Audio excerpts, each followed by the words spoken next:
Libre mo naman ako ngayon. Yung baka na niloto ko, hindi mo ako tinawagan. Tinawagan kita, may kapsa pa, may soft drinks pa, nakahanda na lahat. Tapos dinid mo lang yung tawag ko sa'yo. Tatawag alas 11, tulog na ko. Alas 11 day off mo. Dumi-off ka kahapon. Tapos ngayon, alas 11 papasok mo ng gabi. Tapos tawagan kita, hindi ka sasagot. Sagot, tulog na nga ako. Dalawa pa naman kayo ni Rene ang tinawagan ko. Nakahanda na eh. 2 kilong muton ba ginawa kong muton? Kaya nga, pwede mo naman ibigay ng hapon na eh. Gusto ko sabay-sabay tayo kumain. Parang isang pamilya ba? Tan? Restaurant tan? La, restaurant malom?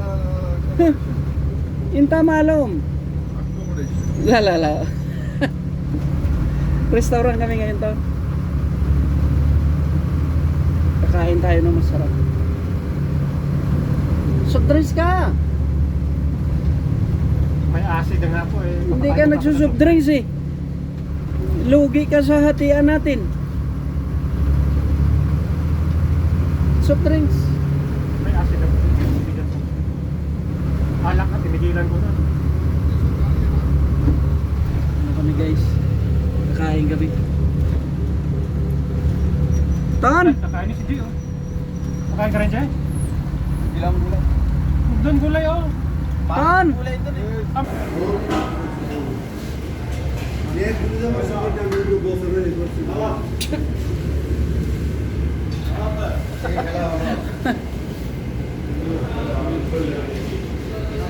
Kain kami ngayon guys. May tubig ka?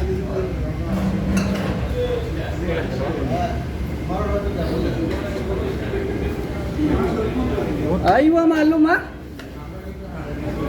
Itnin na. Lasim itnin.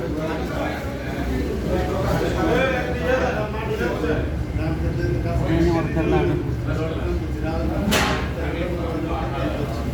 Okay guys, hanggang dito na lang. Kakain na kami.